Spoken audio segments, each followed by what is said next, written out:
Salam aleihim bisem Yesua HaMasiah. Salam sejahtera di dalam nama Tuhan Yesus Kristus.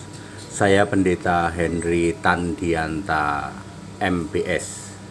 Kita akan membahas sebuah tema mengenal Yahudi Kristen, ya, 8 penulis Alkitab Perjanjian Baru. Mengenal Yahudi tapi Kristen, ya. 8 penulis Alkitab Perjanjian Baru. Ada berapa penulis Alkitab Perjanjian Baru? Wah, nggak tahu Pak. Loh, kamu kan jadi pendeta, masuk nggak tahu ada berapa orang yang nulis kitab Perjanjian Baru? Kok dulu kamu bisa lulus jadi pendeta? Bisa Pak, kan kami pendeta kaleng-kaleng. Penulis Alkitab Perjanjian Baru itu ada 8 orang, dan semuanya adalah Yahudi Kristen. Ingat, semua penulis Perjanjian Baru adalah Yahudi tapi Kristen, ya. Mengapa penulisan Perjanjian Baru, ya, dimulai setelah Yesus bangkit, ya, dan naik ke surga? Matius 17 ayat 9. Yesus melarang menulis, ya. Jangan kamu tulis apa yang kamu lihat ini, gitu ya, sebelum Anak Manusia dibangkitkan, ya. Yesus melarang menulis Alkitab Perjanjian Baru sebelum Yesus bangkit tentu saja sampai naik ke surga. Kenapa hayo? Kenapa Yesus melarang? Supaya para penulis Alkitab Perjanjian Baru sudah jadi Yahudi Kristen. Kalau ditulis itu sebelum Yesus bangkit dan sebelum Yesus naik ke surga, maka penulis Alkitab itu cuman jadi Yahudi doang, tapi belum Kristen. Wah, baru ngeh nih, ya. Saya ulang, kenapa Alkitab Perjanjian Baru disuruh oleh Yesus, ya, ditulisnya setelah Anak Manusia bangkit naik ke surga. Kenapa? Supaya para penulis Alkitab Perjanjian Baru sudah disebut Yahudi Kristen. Roma 16 ayat 7. Semua rasul itu Kristen. Mari kita lihat 8 penulis Alkitab Perjanjian Baru. 1, Matius. Matius adalah bagian dari 12 murid. Kebanyakan kitab Matius menulis Yesus manusia, tetapi hanya sedikit menulis tentang Yesus Tuhan Allah. Matius menulis kitab setelah Yesus bangkit dan setelah Yesus naik ke surga. Maka Matius juga disebut Rasul Yahudi Kristen. Roma 16 ayat 7. Nomor 2, Markus. Markus adalah bagian dari 70 murid. Kebanyakan menulis Yesus manusia dan hanya sedikit menulis Yesus Tuhan Allah. Markus juga disebut orang Kristen. 1 Petrus 4 ayat 16. Meskipun Markus bukan rasul, tetapi Markus ini menulis kitab setelah Yesus bangkit, maka Markus termasuk Yahudi Kristen. Nomor 3, Lukas. Lukas itu bagian dari 70 murid, menulis 2 kitab, yaitu kitab Lukas dan kitab Kisah Para Rasul. Di dalam kitab Lukas kebanyakan menulis tentang Yesus manusia, sedikit menulis tentang Yesus Tuhan Allah. Sedangkan di dalam kitab Kisah Para Rasul, Lukas lebih banyak menulis Yesus Tuhan Allah dan sedikit menulis Yesus manusia. Lukas juga disebut orang Kristen, ya. 1 Petrus 4 ayat 16. Meskipun Lukas itu bukan bagian dari 12 rasul, tapi Lukas itu menulis kitab setelah Yesus bangkit, maka Lukas juga disebut orang Kristen, disebut juga Yahudi Kristen, ya. Itu yang ketiga. Kemudian setelah Lukas siapa? Matius, Markus, Lukas, Yohanes. Nah, sekarang kita Yohanes. Yohanes itu bagian dari 12 murid, ya. Ya, menulis 5 kitab Yohanes itu, ya. yaitu kitab Yohanes sendiri, kemudian kitab 1, 2, 3 Yohanes, dan kitab Wahyu. Di dalam kitab Yohanes lebih banyak menulis Yesus manusia dan sedikit menulis Yesus Tuhan Allah. Di dalam kitab 1, 2, dan 3 Yohanes lebih banyak menulis Yesus Tuhan Allah dan sedikit menulis Yesus manusia. Yohanes adalah Rasul Yahudi Kristen, Roma 16 ayat 7. Di dalam kitab Wahyu malah Yohanes sama sekali tidak menulis tentang Yesus fisik manusia.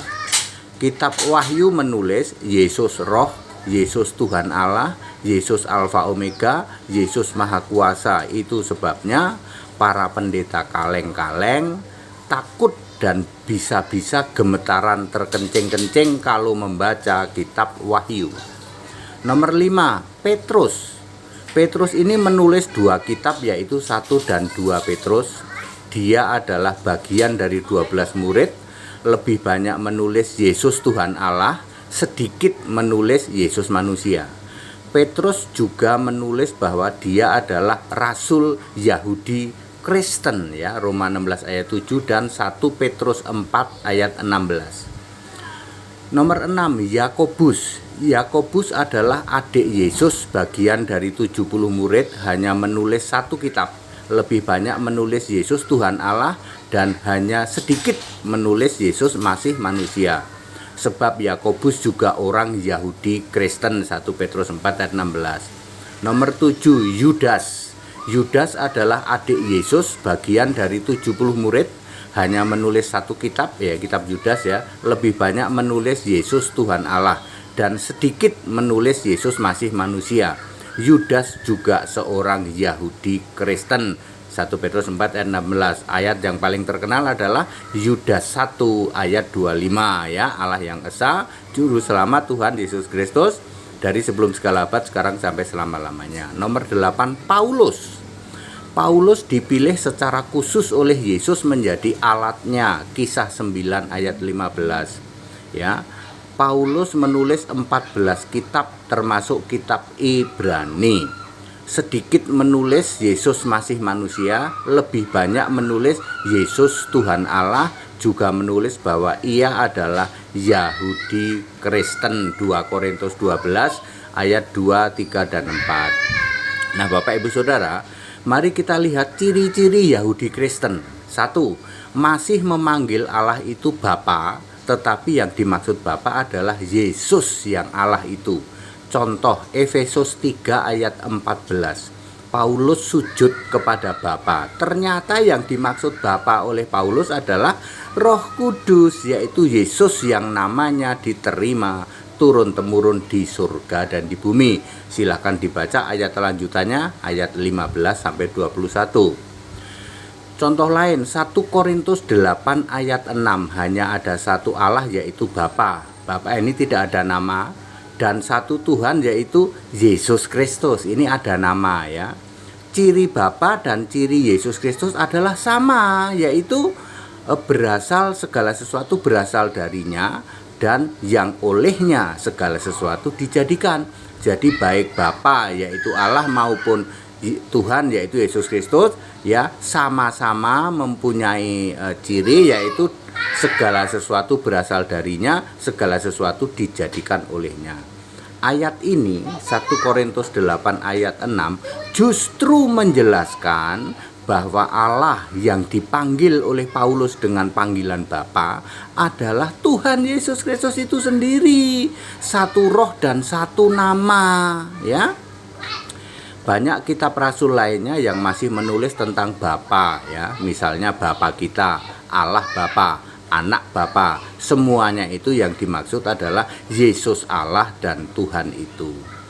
Ciri nomor 2, Yahudi Kristen itu di dahi ada materai tertulis namanya, yaitu Yesus, artinya sudah Kristen dong, ya.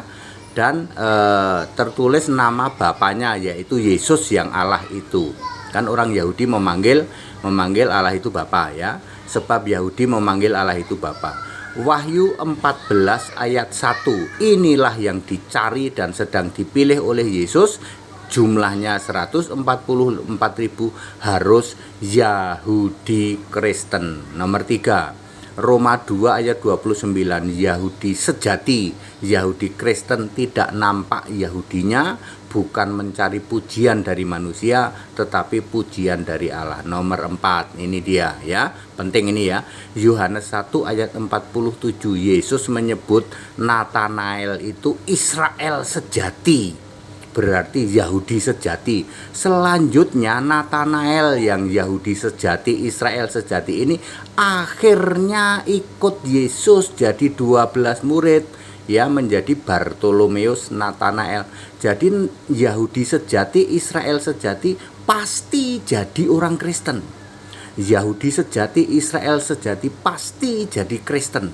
Jika Anda ngaku-ngaku Yahudi tapi menolak Yesus Allah, berarti Anda pasti Yahudi palsu, jemaah iblis. Wahyu 2 ayat 9. Nomor 5, sampai hari ini masih ada orang Yahudi Kristen yang masih mempunyai hak memanggil Allah itu Bapa, tetapi sudah percaya Yesus.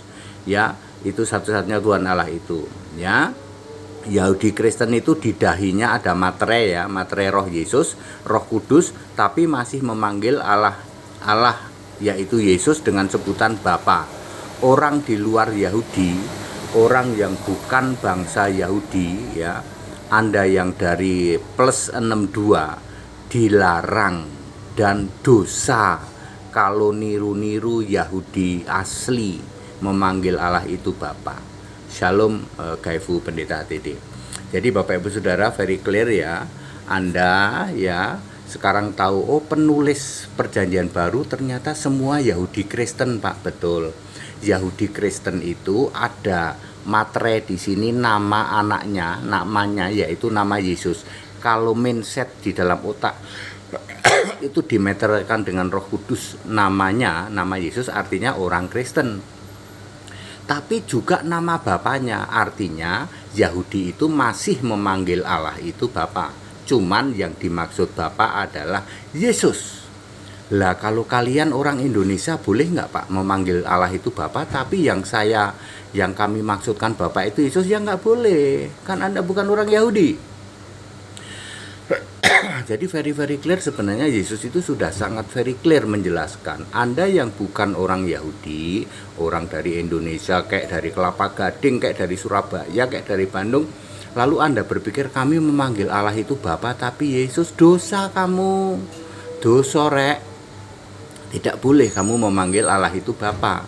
Itu khusus untuk orang Yahudi. Kalau kamu bukan Yahudi nggak boleh, tetap tidak boleh. Jadi jangan ngotot. Ini beruntung loh, ada seorang pendeta yang bisa jelasin kayak gini.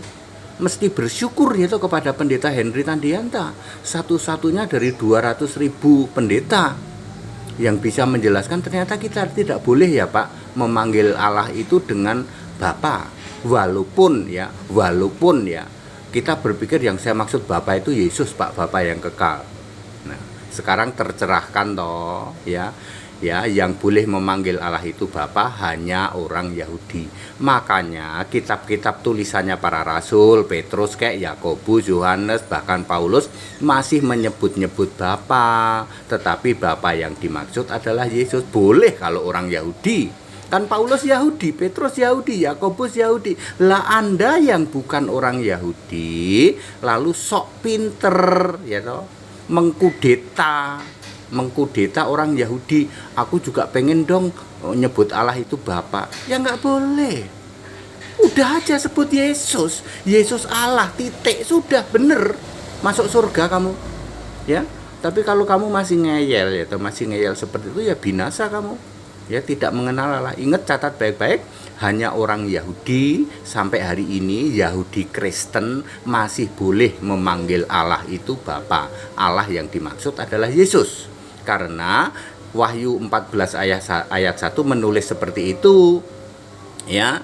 Demikian pula Natanael ya, orang Yahudi asli akhirnya jadi Kristen, dan semua rasul itu juga menulis bahwa dia memanggil Allah itu Bapa, tetapi sudah jadi Kristen, bukan lagi Yahudi. Jadi Bapa yang dimaksud oleh para penulis kitab Perjanjian Baru bukan Yahweh, tapi Yesus. Ngerti? Very clear ya Bapak Ibu Saudara. Kita mesti bersyukur loh, ini ada pendeta Henry Tandianta yang satu-satunya pendeta, bukan pendeta kaleng-kaleng yang bisa memberi pencerahan seperti ini. Anda belum pernah dengar, wahai para pendeta kaleng-kaleng, para romo kaleng-kaleng, dijamin kamu nggak pernah dengar kayak gini. Ternyata yang punya hak memanggil Allah itu Bapa cuman orang Yahudi. Kalau dulu dia manggil Allah itu Bapa, itu artinya Yahweh. Sekarang kalau ada orang Yahudi yang memanggil Allah itu Bapa, artinya Yesus Allah. Makanya Yesus masih mencari 144.000 sampai hari ini, betul sampai hari ini belum komplit. Clear ya, penulis Alkitab Perjanjian Baru semuanya Yahudi Kristen. Jadi jangan heran Paulus masih menulis tentang Bapa, Pak. Petrus masih, Yakobus masih, Yohanes masih. Karena mereka semua Yahudi. Very clear toh? Ya, sangat simpel Bapak Ibu Saudara. Kalau Anda mau merendahkan diri dan Anda mau mencari kebenaran, yang menjadi masalah adalah memang pikiranmu dan otakmu sudah dirasuki iblis. Jadi ayat Alkitab yang dijelaskan oleh pendeta Henry Tandianta nggak mempan, karena iblis ada di dalam otakmu, di dalam pikiranmu. Ya, Yesus sangat kasar ya toh, menegur kalian para kambing terkutuk ya toh, jemaah iblis. Lu Yesus saja ngomong jemaah iblis kok kepada Anda ya, kepada Anda yang tidak henti-hentinya menghujat Yesus dengan mengatakan bahwa Allah itu Bapa, Allah itu Yahweh. Ya, dengan tidak henti-hentinya. Pantesan Yesus sangat marah. Ya. Very clear ya, kita bersyukur ya. Aku bukan mau menyombongkan diri, tetapi hanya pendeta Henry Tandianta yang bisa menjelaskan ternyata Yahudi asli itu Pak jadi Kristen ya. Betul. Kalau Yahudi KW ya nanti jadinya Tritunggal, Allah segitiga sama Klemer itu, umat Klemer ya toh. Allah segitiga ya. Kemudian Tritunggal itu turunannya dari Yahudi KW. Kalau Yahudi asli pasti jadi Kristen. Yesus sendiri mengatakan loh, Nathanael itu, Yohanes 1 ayat 47, Nathanael kamu Israel sejati. Lalu Paulus Roma 2 ayat berapa? Ayat 29 ya, yang mengatakan bahwa Yahudi sejati itu bukan Yahudi yang cari hormat dari manusia, tetapi pujiannya harus dari Allah. Sunatnya sunat hati ya. That it, segala hormat kemuliaan untuk Yesus Kristus, satu-satunya Allah yang benar, Allah segala masa sebelum segala abad, sekarang sampai selama-lamanya. Haleluya.